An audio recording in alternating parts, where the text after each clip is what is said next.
Hey guys, welcome back to my channel Simplified Chemistry. And up to now, we have already completed the concentration part of this chapter 2 solution. So in this particular topic, we are going to discuss about the solubility. So let us start, my dear student, with the solubility. So first of all, question arises that what do you mean by solubility? Solubility means what?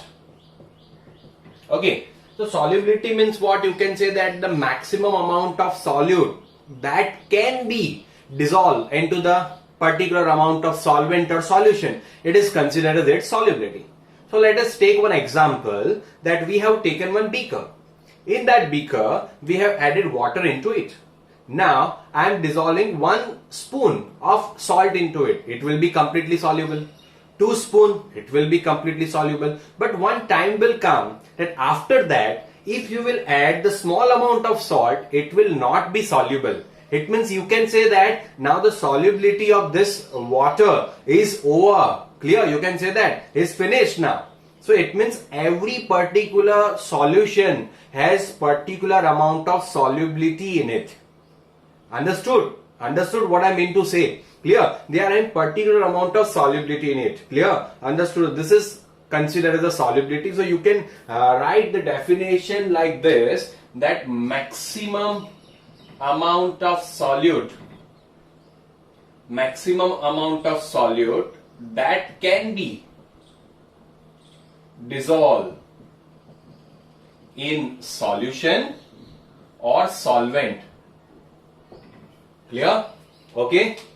So maximum amount of solute that can be dissolved in solution or solvent, it is considered as its solubility, my dear student. Okay. So now I am going to use one important thing, that can I use this terminology that solubility is equal to maximum concentration. Can I say this? That solubility is equal to maximum concentration. So first of all, we all know that concentration is equal to mole upon liter. Concentration is equal to mole upon liter. You can simply say that in this case, we have taken the example of that beaker, it means water and NaCl, the volume remains constant. Okay, so here you can say that volume is remaining constant and you are increasing the amount of NaCl. It means you can say that volume is remaining constant and you are increasing the amount of solute. It means mole you are increasing. So if you will increase, its concentration will increase. Clear? Now how much amount of solute can be dissolved? So wait, whatever it is equal to its solubility, it can be dissolved. Are you getting? समझ में आ रहा है मैं क्या कह रहा हूँ? ये कितना डिसॉल्व होगा? It means जितना उसका solubility होगा, that amount of NaCl will only dissolve. Clear? So you can simply say that maximum amount of solute that can be dissolved into a fixed amount of volume, it is considered as solubility. So maximum amount of solute, so maximum amount of mole, so maximum amount of concentration. It means you cannot dissolve more than solubility. It means its concentration, maximum concentration you can increase of any solution will always be equal to its solubility. Are you getting it? Clear हुआ आपको? It means आप कितना maximum dissolve कर सकते हो कोई भी substance को, आप उसके solubility जितना dissolve कर सकते हो. It means you can, by dissolving NaCl, it means you are increasing the mole. It means you are increasing the concentration. So how much concentration you can increase? So maximum concentration is known as what? Solubility. Are you getting? Is it clear to everyone? Okay. Understood. So this was all about solubility, and solubility is also considered as what? Maximum concentration. Now before going into the detail for the solubility, we have to understand certain terminology that is related to solubility. So first thing we have to start with the saturated solution, my dear student. It is considered as what? Saturated solution. Clear? Now question arises, what is saturated solution? Saturated solution term you have used in many things. Clear? Now what is saturated solution? So saturated solution means what? Always remember, no more solute can be added to the solution. no more solute can be added to the solution, it is considered as what? Saturated solution. Now let us take one routine life example, my dear student. Okay, so now it means you are very hungry and you have cravings of pizza. So you are going for unlimited pizza and you are eating it, clear? Okay, and properly with the full appetite you are eating it, clear? It means now your appetite is full. Now you do not know any amount of food. But so now when you will reach your home, if anyone asks you that or offers you a food that they have prepared, so will you eat? No, you will not eat. So this is a similar case with the solution. It means maximum amount of solute we have added into it. Now if you will add more amount of solute, it will not be dissolved. It will be settled down at the bottom part only. So this type of solution is considered as what? Saturated solution. Clear? So this is the most important terminology that we have to remember. And the next thing is unsaturated solution. So my dear student, what is unsaturated solution? So unsaturated solution means what? You can simply say that more solute can be dissolved or can be added to the solution. Can be added to the solution. It is considered as what? Unsaturated solution. Now what is this, my dear student? It means let's discuss it with the routine life example. You had your dinner at your home, but you have not ate that fully. Clear? Okay, but now whenever you are going to your friend's house, he is offering pav bhaji or pizza to you, you will eat that because your stomach is not full. Clear? So that type of solution is considered as what? Unsaturated solution. Clear? And the next one and the most important one is supersaturated solution. So supersaturated solution, I forgot here one important thing. Here I forgot the condition. Condition means what? At same temperature and pressure. I forgot here, my dear students. So you have to remember this. At same temperature and pressure. It means at the same temperature and pressure, no more amount of solute can be added to the solution. It is considered a saturated solution. Unsaturated solution means what? More solute can be added to the solution. It is considered as what? Saturated solution. Now supersaturated solution means what? So let us discuss this with the routine life example.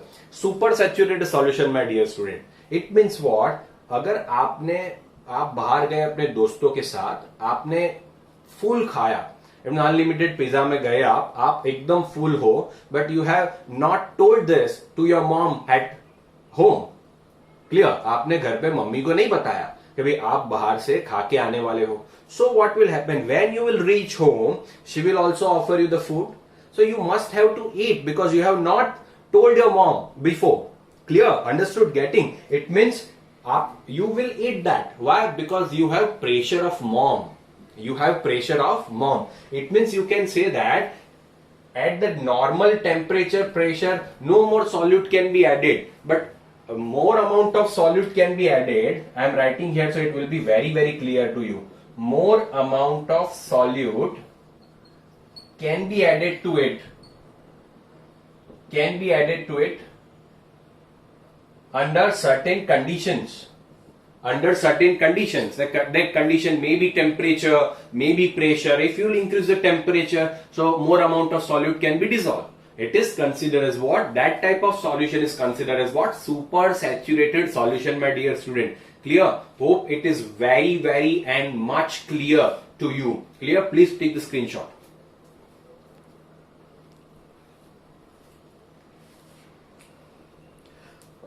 Okay, so let's discuss the another two terminology that will be very very useful also.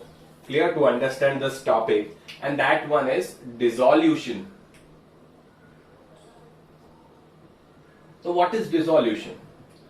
So when we are dissolving any solute, the concentration of solution increases. This whole process is considered as what? Dissolution. It means when you will add any amount of solute into the solution, its concentration will increase. So it is considered as what? Dissolution. this particular phenomena is considered as a dissolution. And the next one is crystallization. Clear? Next thing we have to discuss is crystallization. We have already discussed this in the 11th standard. So I am only writing this, that reappearing of solute from its solution, it is considered as what? Crystallization. उसका भी एक routine life example ले लेते हैं. आप सभी लोग गुलाब जामुन खाते हो, तो आपको पता है गुलाब जामुन की एक क्या होती है? चाशनी होती है. क्लियर? तो वो चाशनी को गर्म करके उसके ऊपर डाला जाता है.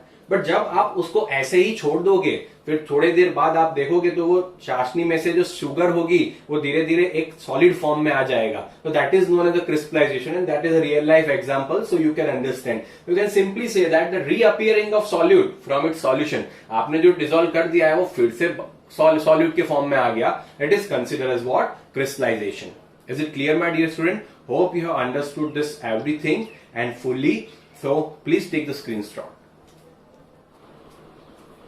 Okay, student. So now let us start with the solubility of solid solute in liquid solvent. Okay. So now in this particular session we are going to discuss the solubility of solid solute in liquid solvent. So my dear student, you can give me the so many example of this. We have already discussed in our first lecture that which are the example in which our solute is solid and solvent is liquid. So many, that homogeneous mixture of NaCl, sugar plus water, glucose plus water. Okay, so many examples are there. So let's consider one example here, that NaCl plus water. So this is the basic example of solid solute and liquid solvent. Is it clear? So now the solubility of particularly solid solute and liquid solvent depends on which factors. So let us start with the first factor, that is nature of solute and solvent. Nature of solute and solvent. Clear? How they are depends on nature of solute and solvent. So we are discussing it. So always remember, my dear student, always keep this in your mind, that polar solute, always remember, polar solute will always dissolves in polar solvents. Always you have to keep this in mind, that polar solute will always dissolve in polar solvent. So question arises, sir, polar means what? So you all know that polar means what? Mu is not equal to 0, and non-polar means what? You can simply say that mu is equal to 0. If this mu is equal to 0, it will be non-polar, and mu is not equal to 0, it will be polar. Let's take one example. So I am asking you the simple thing, that NaCl will dissolve into the water or not. Why they are dissolving with each other? Because they both are having polar nature. How? So Na plus and Cl minus. So Na plus is there and Cl is minus. So polarity is there, plus minus. Same thing goes for the H2O. Here you know that electronegativity of oxygen is more, so minus 2 delta, plus delta and plus delta. We have already seen in chemical bonding that one dipole moment will in this direction and another dipole moment will in this direction. So here you can say that mu is not equal to 0. That's why it is considered as a polar. So that's why NaCl will dissolve into the polar. Generally, mostly we are saying that all the ionic compounds will always be soluble into the water, because ionic compound means what? They will be made up of ion. One will be the cation and one other will be the anion. So they will always be polar in nature. So they all the ionic compounds are in most 99.9% cases they are soluble in water. Clear? So like this, they depends on the nature of solute and solvent. Now let's take another example. So suppose we are talking about the naphthalene. My dear student, naphthalene. So naphthalene will not dissolve into the water. It will not dissolve into the water. Why? Because naphthalene structure, you know that the naphthalene has this type of structure. So you can simply say that all carbons are there. All carbons are there. So you know that carbon, same element. So electronegativity difference is not that much. So you can say that here mu is equal to 0. So this is considered as a non-polar, my dear student. Okay, it is considered as what? Non-polar. And water is what? Just now we have discussed that it is polar in nature. So non-polar and polar cannot mix with each other. Non-polar can mix with non-polar, polar can mix with polar, but polar and non-polar cannot mix. Now suppose I am changing the question that benzene is in the liquid form. Benzene is in the liquid form. So will our naphthalene will dissolve into the benzene? Yes, because benzene is also non-polar. You can see all the carbons are there. There is no electronegativity difference. So here also mu is equal to 0. So that's why you can say that it will be soluble. Is it clear? Same thing. Suppose I am asking you CCl4. So CCl4, you know the dipole moment all are in opposite direction, so they will nullify the effect of the mu is equal to 0. So in CCl4 also naphthalene will be soluble. So any question is asked to you, you have to give the answer on the basis of this thing. So many things they are asking in MCQ that suppose they will ask the hexane. Hexane will be soluble in benzene or not. Clear? Similar type of thing. It means you have to see only one thing, that polar can dissolve in the polar solvent, and you can simply say that non-polar can mix with the non-polar, but polar and non-polar cannot mix with each other. Is it clear? This is simple one. The first factor is our nature of solute and nature of solvent. Always keep this in your mind. This is the most important thing. Is it clear? Now take the screenshot, my dear student. Okay, so now after discussing this, the first factor, we are going to discuss our second factor, and second factor is a temperature, my dear student. The second factor is the temperature, how temperature affects. So let us see that. So second one is a temperature. So temperature means what? So you know that there are two types of reaction. First one is an endothermic reaction, and second one you can simply say that there is exothermic reaction. So you know that endothermic means what? I am writing it into the short, that the reaction through which energy is absorbed. Energy is absorbed. It is considered as what? Endothermic reaction, and energy is released. Clear? Energy is released. It is considered as what? Exothermic reaction. Okay, it means endothermic reaction, exothermic in equilibrium. In the Le Chatelier's principle, we have already discussed that in endothermic reaction, if we increase the temperature, solubility will increase. Okay, it means more amount. It means we have already discussed that more amount of solute can dissolve. Let's take one simple example for this. It is not related to this. I will also explain an example related to this, but just now we are taking the example of endothermic reaction. And endothermic reaction is one example, that evaporation of water. So evaporation of water is endothermic reaction. Water will absorb the heat from the sun, okay, and then it will convert into the vapor.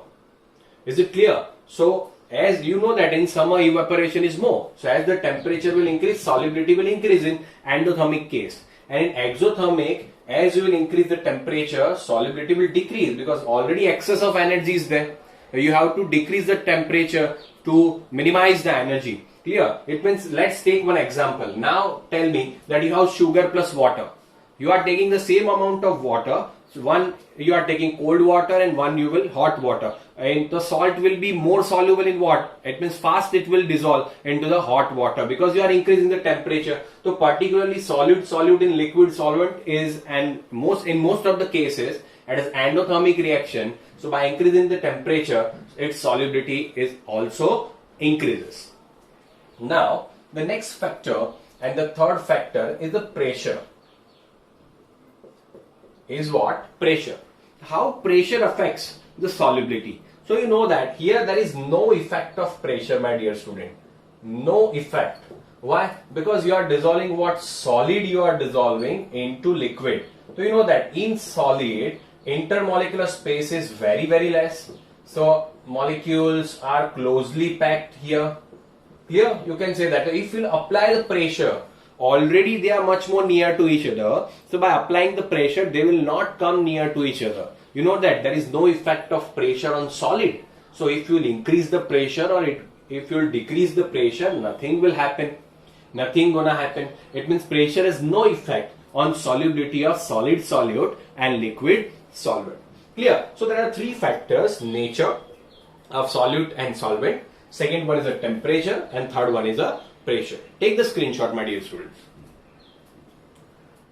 Okay, student. Now we will discuss the solubility of solid solute in liquid solvent. Okay, solubility of solid solute in liquid solvent. So let us see that. Clear? So here we'll discuss that solubility of solid solute in solid solvent. So here we are going to discuss only and only two important things, that we will discuss about the solid solution. So you know that there are two types of solid solution, my dear student. That first one is known as a substituted solid solution, and other one is known as the interstitial solid solution. Now what is the difference between substituted solid solution and interstitial solid solution? So difference is the size. Of solvent particle and solute particle. Clear? What is the difference in between them? The size of solvent and solute particle. Okay, now here always remember, if the size of solute and solvent particle remains same, at that time substituted solid solution will form, and if it is remaining different, at that time interstitial solid solution will form. Let's see the example here. Okay, so this I am drawing all the solvent particles here, and solvent particle and solute particle. This is our solute particle. They both are same in size. Here you can say that they both are same in size. Clear? So if any solute will be dissolved here, so it will substitute particular solvent. Clear? So this is considered as what? Substituted solid solution. And interstitial solid solution means what? The solute and solvent particles are of different size. Clear? It means solvent particles. Suppose I am drawing here that solvent particles are bigger, but solute particles are smaller compared to it. Clear? So that solute particle will be attached here. Okay, clear, in the interstitial space between this solvent particle. So that's why this type of solid solution is considered as what? Interstitial solid solution. So now student, examples, all the alloys. I am writing here all the alloys are the example of what? Substituted solid solution, except one. Only one example is there for interstitial solid solution, that is tungsten carbide. WC is known as what? Tungsten carbide. So this is the example of what? Interstitial solid solution. Is it clear? Okay, understood. So in this solubility we do not have to discuss the factors and all things. So just we have to get the information of solid solution, substituted solid solution and interstitial solid solution. Is it clear? Okay, so now we are going to discuss some other part about liquid and liquid solute and liquid solvent. So few things are here that we must have to understand. So that's why we are discussing this topic. So liquid and liquid. So here also that depends on nature of solute and solvent. It will remain same. Nature of solute and solvent. So here always remember, my dear student, in alcohol will always be soluble in water, because alcohol means what? ROH. Alcohol means what? ROH. So you know that O minus H plus and H2O means what? OHH. So here it means both are polar in nature. This is also polar part, this is also polar part. Now remember that this R is a non-polar part. R is a non-polar part, but OH is a polar part, H2O is also polar part, but this positively charged hydrogen can form hydrogen bond with negatively charged oxygen. That's why generally alcohols are soluble in water due to the formation of hydrogen bond. Due to the formation of hydrogen bond, all the alcohols are soluble in water. Remember this in your mind. Clear? So now always remember, as the number of OH group will increase, as the number of OH group increases, solubility in water increases. Solubility in water increases. What is the reason for that? because as the number of OH group will increase, so let's take one example of CH2OH, CH2OH. It is known as, my dear student, ethylene glycol. Ethylene glycol. And another example we are taking here, that CH2OH, CHOH and CH2OH. So from this two, which one will be more soluble in water? So this one is considered as the glycerol, or it is also known as the glycerine. Okay, sorry. Okay, it is known as what? Glycerol. And this is ethylene glycol. So which one will be more soluble?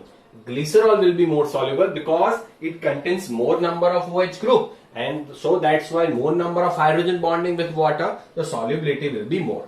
Now if I am changing the question, if I am writing here that CH3 CH2OH and CH3 CH2 CH2OH, okay, which one is more soluble? I have given you ethanol and propanol. Clear? Ethanol and propanol. Which one is more soluble? So student, ethanol will be more soluble because this is polar part, but this is non-polar part. So here 2 carbons are there, while here 3 carbons are there. So always remember, if non-polar part is more compared to here, polar part is remaining same. Please student, understand it properly. Polar part is remaining same, one OH group is there. So that's why we have to see the non-polar part. So here 2 carbons are there, here 3 carbons are there. The solubility of this will be more because non-polar part compared to this is less. That's why solubility of this will be more. Clear? So this were the topics of today's session about solubility. So now in the next session, we are going to discuss our solubility of gaseous solute in liquid solvent. Hope you have understood everything whatever I have given you. Clear? So please do comment if you have understood everything, and share, subscribe and like, my dear student. Thank you so much.